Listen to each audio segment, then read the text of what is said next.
परमपिता परमात्मा और उनकी सभी पवित्र आत्माओं को नमस्कार। केवल परमात्मा का नाम ही उसकी भक्ति और उसके साथ मिलाप का एकमात्र सच्चा साधन है। मन में सवाल उठता है कि हम किसके साथ लिव जोड़ें, किस नाम का अभ्यास करें कि हमारा परमात्मा से मिलाप हो जाए। सृष्टि के आरंभ से चारों युगों में केवल एक नाम ही संसार सागर से पार उतरने का साधन रहा है। नाम में पूर्ण अद्वैत है। मन द्वारा सृजित भक्ति के साधनों में अनेकता है, परमेश्वर द्वारा सृजित साधनों में पूर्ण एकता है।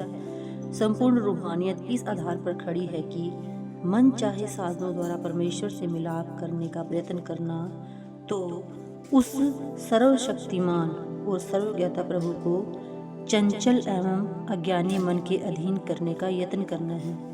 जब तक जीव मन की चाहत को परमेश्वर की रजा के अधीन नहीं करता, वह कभी भी परमेश्वर से मिलाप की आशा नहीं रख सकता।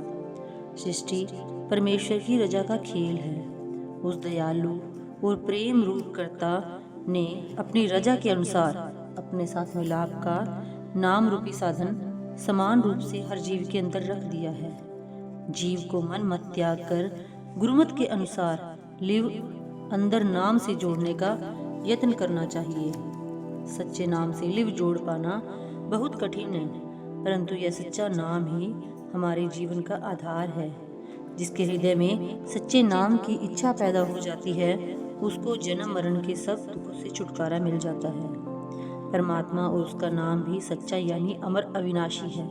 चाहे कोई लाखों यत्न कर ले, सच्चे नाम की महिमा का वर्णन तिल भर भी नहीं किया जा सकता। प्रभु का सच्चा नाम ही लोक परलोक में आत्मा का वास्तविक भोजन है। नाम रूपी परम तत्व केवल परमात्मा की दया मेहर से संतों की शरण द्वारा प्राप्त होता है। संतों ने परमात्मा को सच कहा है। जब सृष्टि की उत्पत्ति नहीं हुई थी, परमात्मा तब भी था।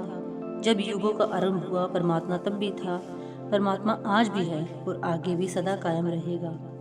सच वह होता है जो अनादि एवं अविनाशी हो, जो समय एवं स्थान से ऊपर हो, जो परिवर्तन रहित और अपना आधार आप हो। संतों ने परमात्मा और नाम दोनों के लिए सच पद का प्रयोग किया है। परमात्मा से मिलाप का सौभाग्य उसका सच्चा नाम हृदय में बसाने से ही प्राप्त हो सकता है। जीवा द्वारा तो अनेक लोग परमात्मा के भांति भांति के नामों का सिमरन करते रहते हैं, परंतु परमेश्वर के मुक्तिदाता नाम का बोध सतगुरु की शरण द्वारा होता है। परमात्मा का नाम अति मीठा, रस भरा और प्यारा है, परंतु वह नाम अनंत अपार है। वह नाम मन इंद्रियों की पहुंच से ऊपर है। जिह्वा द्वारा जपे जाने वाले अनेक भाषाओं में रखे गए परमात्मा के अनेक नाम हैं, और दूसरे परमात्मा का वह सच्चा, अनादि, अविनाशी और सर्वव्यापक नाम है जो लिखने, पढ़ने और बोलने में नहीं आता। वह एक नाम प्रभु का रूप है। लिखने, पढ़ने और बोलने में आने वाले नाम अनेक हैं। संसार के अनेक देशों की अनेक भाषाएं हैं और इनमें अनेक नामों द्वारा परमात्मा की महिमा का वर्णन किया जाता है। वे सब नाम समय स्थान की सीमा में हैं। समय व्यतीत होने के साथ पिछले समय में रखे परमात्मा के नाम लुप्त हो जाते हैं और नए नाम प्रकट होते जाते हैं। परमात्मा का मुक्तिदाता नाम गुप्त है। प्रभु का रूप होने के कारण वह हर घट में समाया हुआ है, परंतु वह अनमोल नाम केवल सतगुरु की शरण और दया मेहर द्वारा अंदर प्रकट होता है। संत महात्माओं ने परमात्मा के गुणों के आधार पर अलग अलग भाषाओं में अनेक नामों द्वारा परमात्मा की महिमा का वर्णन किया है। इन अनेक नामों को गुणवाचक नाम कहा जाता है। ये परमात्मा के अनेक गुणों का वर्णन करते हैं। ये सभी नाम मानवकृत हैं, इसलिए इनको वर्णनात्मक नाम कहा जाता है। इन नामों में अनेकता है।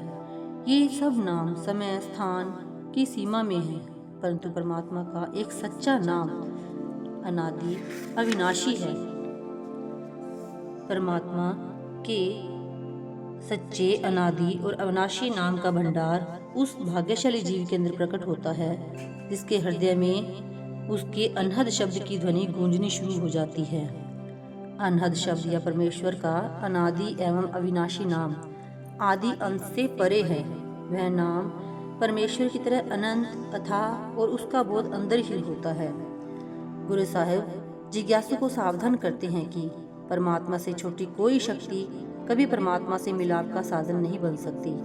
परमात्मा का उसकी तरह अनादि अविनाशी नाम परमात्मा का रूप है।